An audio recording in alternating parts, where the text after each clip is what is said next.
¿qué tal? Nuevamente con mucho agrado, con mucho gusto. Dios me permite que podamos compartir un tiempo de estudio de la palabra. ¿Sí? Eso es, estas cápsulas, estas enseñanzas que Dios permite que podamos grabar y poderlas subir al internet, son para estudiar la palabra, es para estudiar lo que Dios quiere hablarnos cada día en nuestra vida. Estamos estudiando la segunda carta de Pedro en el capítulo número 3. Y de acuerdo a lo que hemos venido mencionando, lo que hemos estado estudiando anteriormente de este capítulo, el hecho de que Pedro nos hable acerca del fin de los tiempos, de la segunda venida de nuestro Señor Jesucristo y ese juicio que va a venir con nuestro Señor Jesucristo, tiene un fin, tiene un propósito. Es algo que debe de cumplirse, es algo que está próximo a cumplirse, es próximo para un futuro. ¿Cuándo? Nadie lo sabe. Nadie lo sabe, pero lo que sí sabemos y les he estado mencionando en las enseñanzas, en las cápsulas, es que esos tiempos se tienen que cumplir.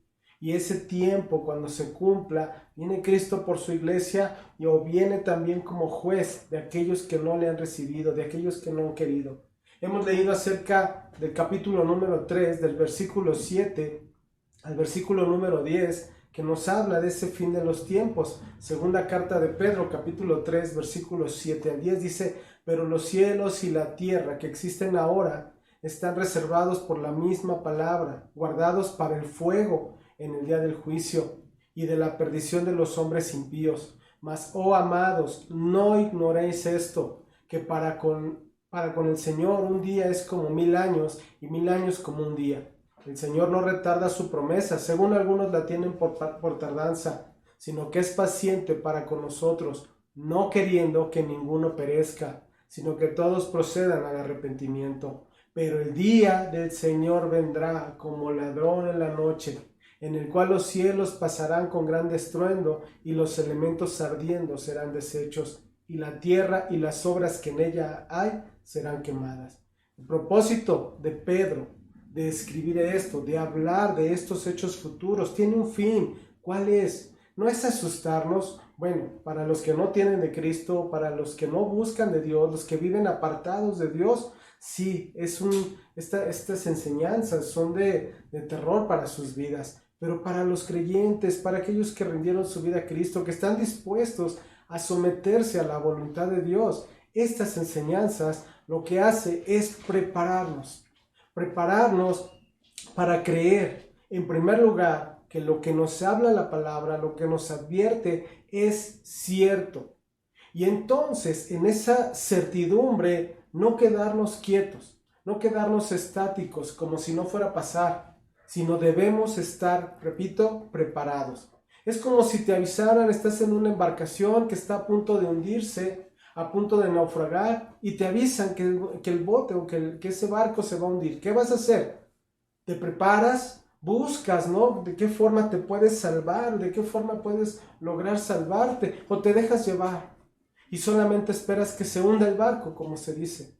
Y entonces te hundes con la embarcación. Yo creo que las advertencias que nos da la palabra han sido claras. Esas advertencias que se hablan al mundo son claras. ¿Para qué? Para que el mundo esté preparado, para que se arrepienta y crea en el Evangelio, o para que se prepare para el castigo eterno. Entonces, así es, en esta parte de la palabra que nos está enseñando Pedro, es para prepararnos, repito, para motivarnos. ¿Motivarnos para qué? Para pensar, ¿sí?, que esto que viene es real. Y entonces podamos conducirnos de una forma apropiada, de una forma correcta. Todos los creyentes verdaderos creen en el regreso de nuestro Señor Jesucristo. Sí, a lo mejor no conocemos el tiempo, no conocemos cómo va a ser la forma, pero todos los creyentes llegamos al fin, a la conclusión de que Él va a regresar, porque es una promesa que Él ha dado. Todos los creyentes coincidimos en esta fe de una gloria futura, ¿sí? Y eso debe motivar a la iglesia.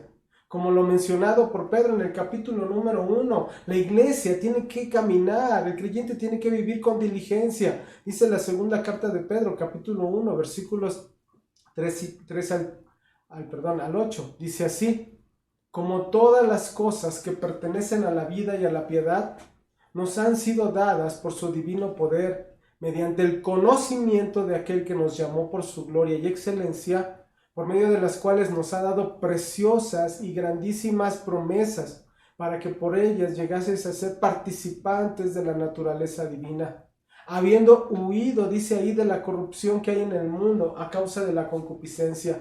Vosotros también, dice, poniendo, escucha, toda diligencia, por esto mismo, añadid a vuestra fe virtud, a la virtud conocimiento, al conocimiento dominio propio, al dominio propio paciencia y a la paciencia piedad, a la piedad afecto fraternal y al afecto fraternal amor. Porque si estas cosas están en vosotros y abundan, no os dejarán estar ociosos ni sin fruto en cuanto al conocimiento de nuestro Señor Jesucristo. La llamada de atención, la advertencia, la exhortación, como lo quieras ver, es para vivir de forma diligente. ¿Qué quiere decir esa palabra diligente? Habla de un anhelo, habla de un fervor, pero también habla de una actitud con solicitud. Que seamos diligentes. Debemos aprender los creyentes a ser diligentes, a ser solícitos, ¿sí? A conducirnos de forma adecuada. Pedro dio varias amonestaciones y exhortaciones a los creyentes. ¿Para qué? Para animarlos respecto a la diligencia. Y esto en relación al regreso de nuestro Señor Jesucristo. El ser diligentes en la vida cristiana implica muchas cosas, por ejemplo, una vida en comunión con Dios, y esa vida en comunión implica una vida en santidad y una conducta piadosa, como el tema de este día. El tema de este día, de esta cápsula, es conducirnos de forma santa y piadosa. Otra forma de ser diligentes también es compartiendo el Evangelio, llevando el Evangelio, las buenas noticias de salvación a todos aquellos que están perdidos sin Cristo.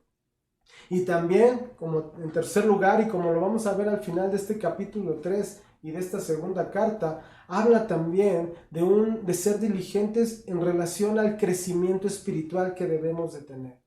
Debemos de ser prontos, debemos actuar con toda solicitud para crecer espiritualmente. Y para eso se implica estudio, oración, formación, rendición a Cristo. Entonces, en relación a todas estas situaciones que ya se han venido mencionando, Pedro hace ver a los lectores que el fin de este mundo está cercano. Y ese fin es un buen motivo para los creyentes y no creyentes para voltear los ojos a los cielos. Y no me refiero de forma literal, sino me estoy refiriendo de forma espiritual. Que podamos ver esas cosas eternas y empezar a vivir de una forma que agrade a Dios, de una forma santa y una forma piadosa. Hoy en día se viven tiempos de desamor. La gente no quiere voltear al cielo, y me refiero, no quiere voltear a ver a Dios, no quiere ver a Cristo, no quieren ver que Cristo va a venir nuevamente. El creyente espera con esa diligencia la venida de su Señor, la venida de Cristo. Y esto lo lleva a vivir de una forma diferente. ¿Por qué? Porque está preparado, porque quiere agradar a Dios. Es ilógico ver a creyentes que se conduzcan como si no lo fueran, que vivan como el mundo. Mira, repito, hoy vivimos tiempos de desamor. Hoy la gente ya no quiere ver por los demás. Hoy se preocupan solamente por ellos mismos. Y entonces hay muchas situaciones contrarias a lo que es una conducta adecuada y correcta. Vamos a ver el versículo de este día que vamos a estudiar, que es la segunda carta de Pedro, capítulo 3, versículo 11. Capítulo 3, versículo 11, que dice: puesto que todas estas cosas han de ser desechas, ¿cómo no debéis vosotros andar en santa y piadosa manera de vivir? En primer lugar, entonces, Pedro aquí nuevamente afirma, ¿sí? Está dando por cierto que este mundo va a pasar, que este mundo, las obras, todo lo que hay va a ser deshecho. Por eso menciona, todas estas cosas han de ser desechas. Habla de ser derribado, destruido, quebrantado. Esto es que todo el mundo con sus obras serán deshechos. todos los elementos que forman parte de este mundo se desintegrarán. Y entonces la llamada de atención aquí es para que nosotros no fijemos nuestra esperanza en este mundo que va a ser deshecho, que va a ser destruido, sino que podamos fijar nuestra esperanza solamente en Cristo. Mira, esto es un hecho inminente. Este mundo pasará, pero la palabra de Dios no pasará.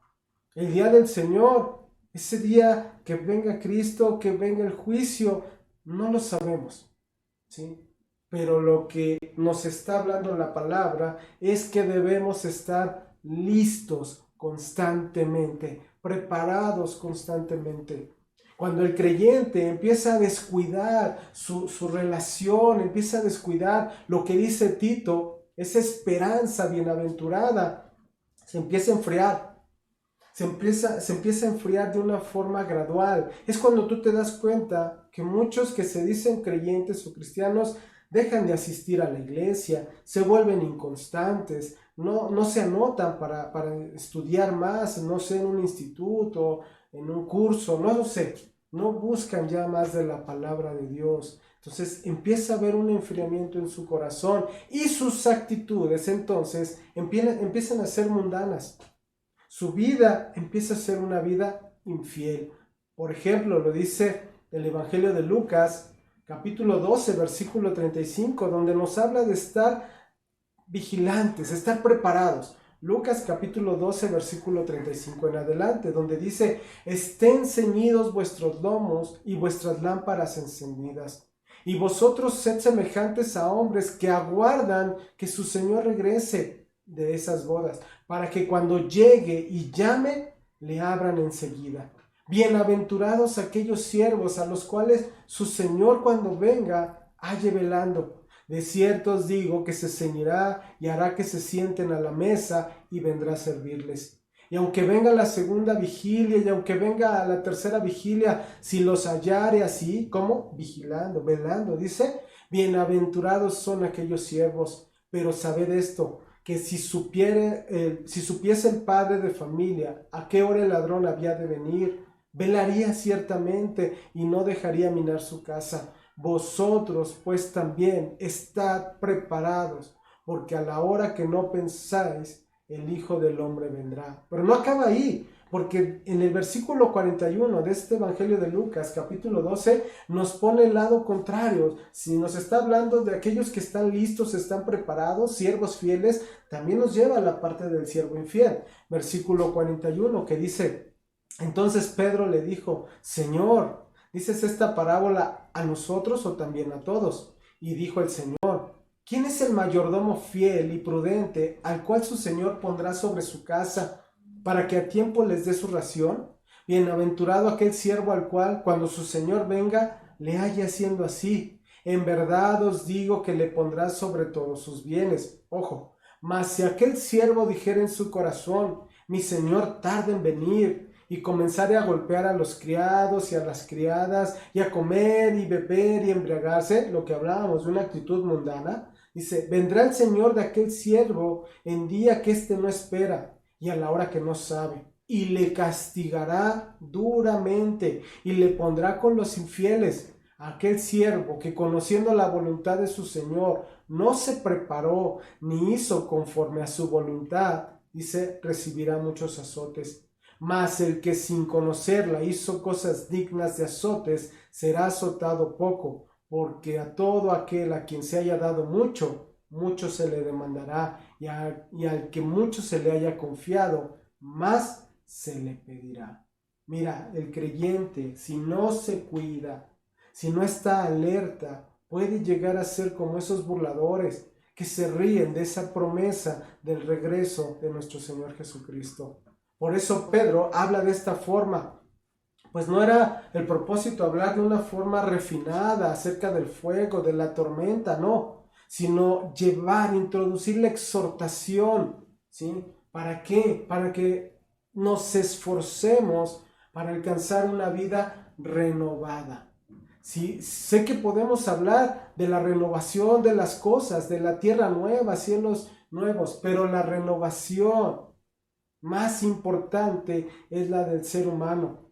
es la más necesaria de todas las cosas existentes. Por eso les dice Pedro aquí, ¿cómo no debéis vosotros andar en santa y piadosa manera de vivir? ¿Cómo no debéis? Aquí nos habla de esa necesidad. Es necesario empezar a vivir de una forma santa y de una forma piadosa. Aquí una palabra importante de esta frase es andar. ¿A qué se refiere la palabra andar? Sí, tiene varias acepciones, varios significados, pero uno de ellos es vivir. La seguridad del porvenir, ¿sí?, que demuestra el carácter justo de este Dios soberano, de nuestro Dios soberano, es la base, ¿sí?, por medio de la cual nosotros o los creyentes o las personas deben observar y vivir una vida de forma ética, ¿sí?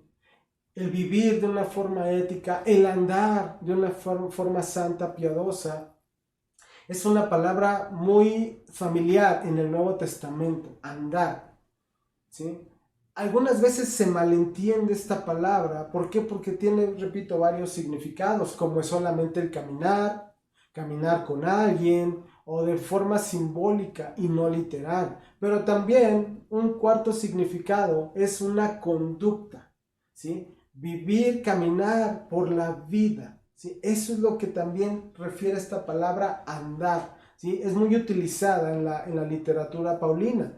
Entonces, caminar como conducta, ¿sí?, se refiere a esa forma de vida, ¿sí? En los pasajes, te repito, paulinos, o en este caso de Juan, podemos encontrar algunos versículos que nos hablan de andar, de caminar, de vivir. Por ejemplo, Romanos 13:13, que dice, andemos como de día, honestamente, no en glotonerías y borracheras, no en lujurias y lascivias, no en contiendas y envidia. O Colosenses 1:10, que dice, para que andéis como es digno del Señor, agradándole en todo, llevando fruto en toda buena obra y creciendo en el conocimiento de Dios. Entonces, esta palabra andar se usa, ¿sí?, este término para hablar de un comportamiento en un sentido moral. En la Biblia podemos encontrar en el Antiguo Testamento acerca de ese comportamiento en sentido moral. Como en el Génesis, cuando menciona que caminó Enoc con Dios.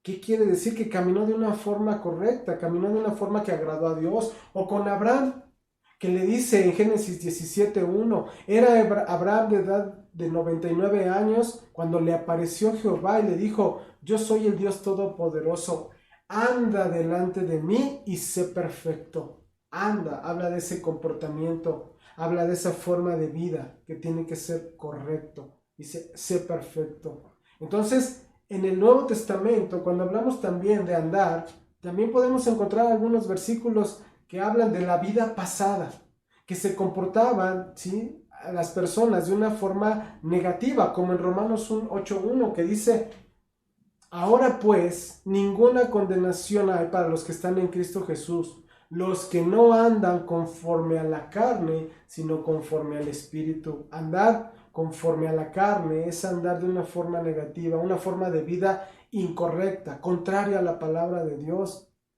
O Efesios 2:2, que dice, en los cuales anduviste en otro tiempo, siguiendo la corriente de este mundo, conforme al príncipe de la potestad del aire, el espíritu que ahora opera en los hijos de desobediencia. Entonces, en muchas ocasiones vemos que ese andar se refiere de forma negativa, de forma contraria a la palabra de Dios. Pero también encontramos que cuando Cristo viene a la vida de las personas y son redimidos, entonces ese andar cambia de una forma que ese andar es agradable a los ojos de Dios. Dice Gálatas 5:16, digo pues, andad en el Espíritu y no os satisfagáis los deseos de la carne.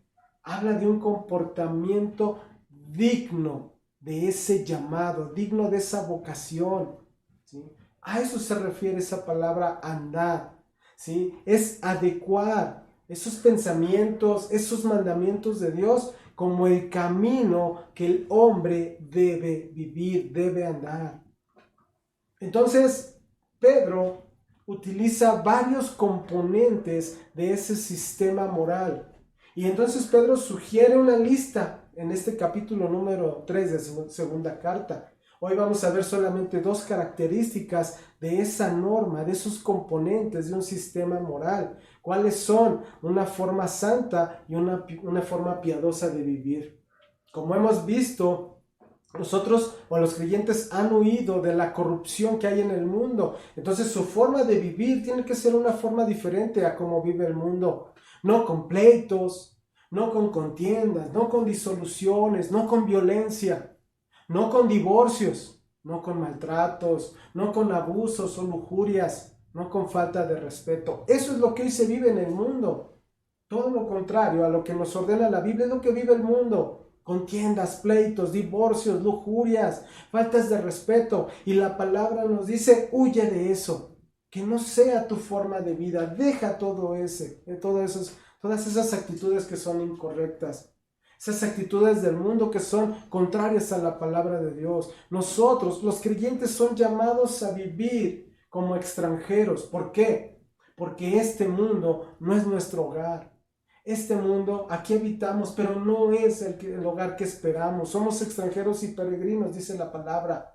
¿Por qué? Porque nos dirigimos a un mundo mejor, a la ciudad eterna de Dios. Los creyentes deben de ser diferentes, no como el mundo, no pasando desapercibidos, sino que tenemos que marcar la diferencia de cómo se comporta el mundo. Que la gente sin Dios se sienta atraídos para buscar a Cristo. Entonces, la conducta del creyente tiene que ser una conducta que se caracteriza por la santidad y la piedad. Entonces, el andar, dice Pedro, es en santa y piadosa manera de vivir. Cuando habla de santa, nos habla de una vida consagrada. Quiere decir, ¿sí?, a la diferencia que debe haber en relación al carácter y la conducta del creyente en comparación con el no creyente, con el incrédulo. Es una separación de la maldad para después dedicarse a consagrarse, ¿sí?, dice ahí, a la santidad de Dios. Entonces esa palabra santo hace referencia a estar separado, a estar apartado para Dios. Ejemplo, Israel. El pueblo de Israel era una nación escogida, una nación santa. ¿Por qué? Porque Dios la llamó de entre los gentiles y la separó para Él.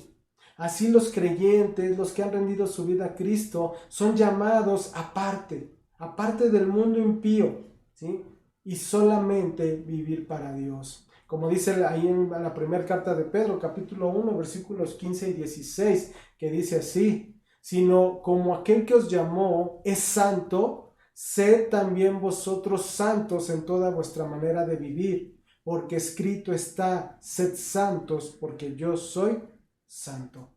Y la segunda palabra que usó también Pedro es la palabra piadosa, una manera de vivir piadosa. ¿Qué quiere decir esa palabra piadosa? Nos habla, ¿sí?, de una buena adoración, adorar, ¿sí?, correctamente. Entonces, esa palabra piadosa también hace referencia a la influencia que tiene el Evangelio para el estilo de vida cotidiano. Dice ahí en la primera carta de Pedro, capítulo 3, versículo 16, teniendo buena conciencia. ¿Sí? Eso es una vida piadosa, una buena conducta, una buena conciencia. ¿Sí? La verdadera adoración, como quiere decir o lo que se refiere a esta palabra, es vivir diariamente con un pensamiento correcto. Es esa vida que busca complacer a Dios en todo lo que uno hace.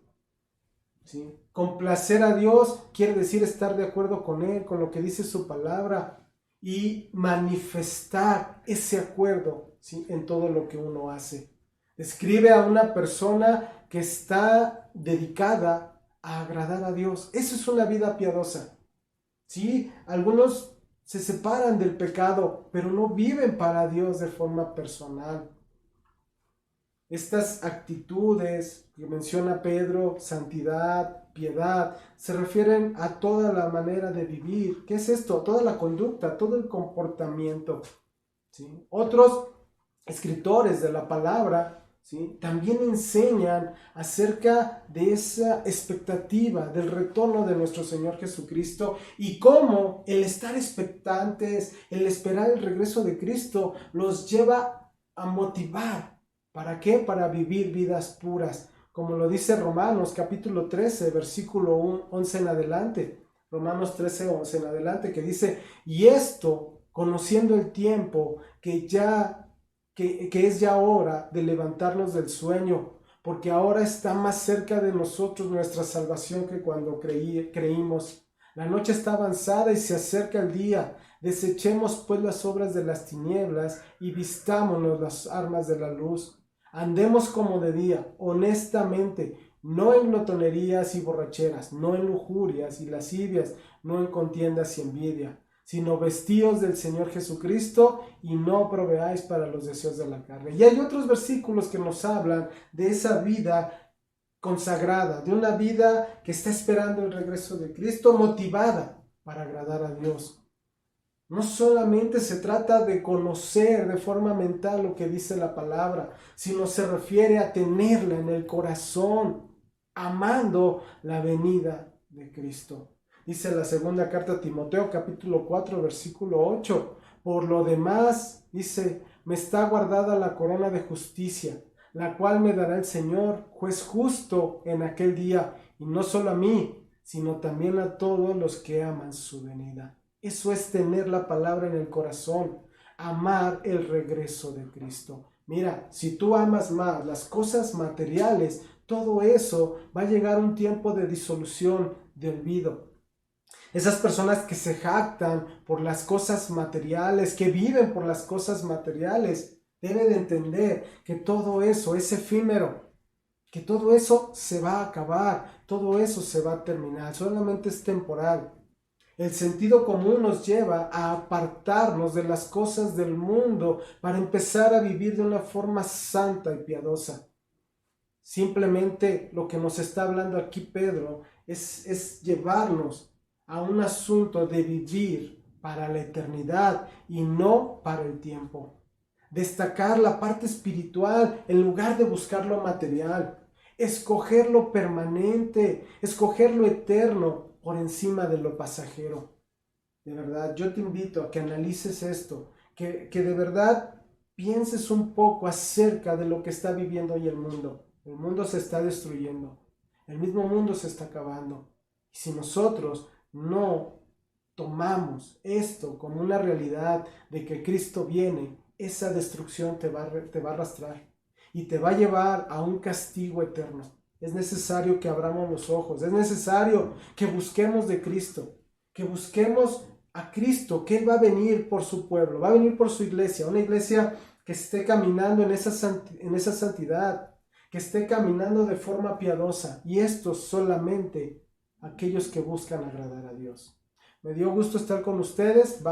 Todavía no acabamos con este listado que hace Pedro acerca de la conducta de la vida cristiana. Entonces, si Dios permite, continuaremos en la siguiente enseñanza. Cuídense mucho y que Dios les bendiga. Muchas gracias.